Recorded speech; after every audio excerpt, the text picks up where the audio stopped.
ايوه طبعا طبعا. يعني ما على كيف وما على كيف، ربنا سبحانه وتعالى بيقيد اللي بيصلحك. صح.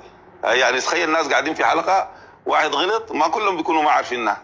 انت عشان تكون بتقرا في جريده جاب الايه دي مطبوعه غلط، انت ما حافظ، لكن الايه دي بتلقى نفسك عارف حافظها انها دي غلط في الجريده دي.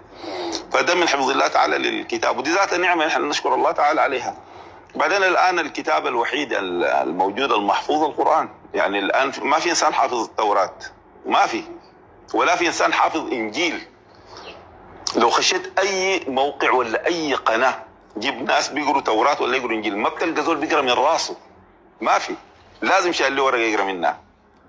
نعمة لكن تشوف الاطفال الصغار، الواحد ما حافظ اي حاجه، تلقى حافظ القران ما بيعرف حاجه في اللغه العربيه.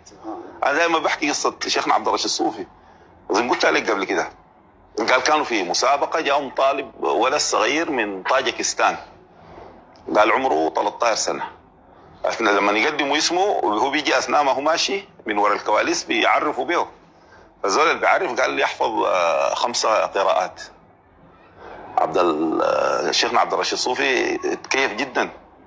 الولد جاء قعد سلم عليه، بعد ما قعد جنبه معه ابوه، هم الولد الصغير ابوه جاء معه، فعبد الرشيد قال له ما شاء الله ما اسمك؟ ما رد عليه. ابوه قال له عفوا لا يفهم العربيه ما بيعرف ما اسمك دي، ما بيفهم عليك. قام ابوه قال لك اسمك منو بلغتهم؟ قال لي اسمي فلان الفلاني. الشيخ عبد الرشيد يقول لي تحفظ كم؟ ما بيتكلم ابوه، قال لك تحفظ كم؟ قال لي بحفظ 5.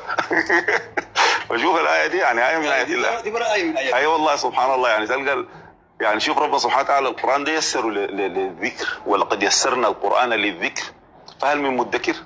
وبالتيسير ده لانه كتاب عزيز، لو الزول اهمله ما بيقعد معه.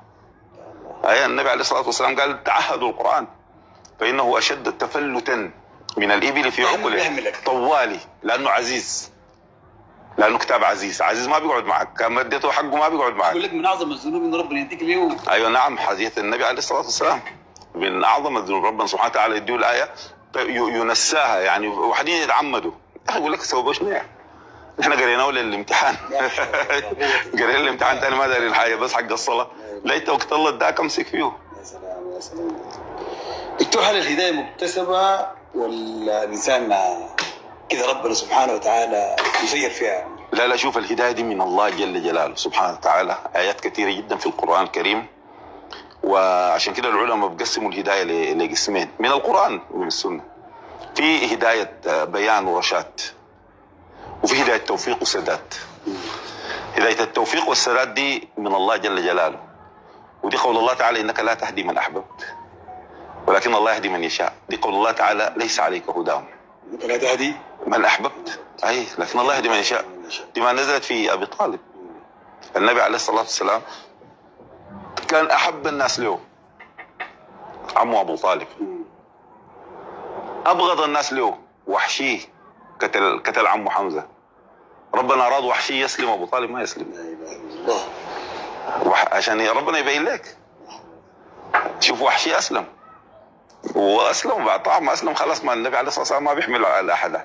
حتى في الحديث قال لي النبي، قال لي يا رسول الله نحن ناكل ولا نشبع. قال لي لعلهم تتفرقوا يجتمعوا على طعام، ما ذكر له، خلاص الموضوع ده اتمسح خلاص يعني.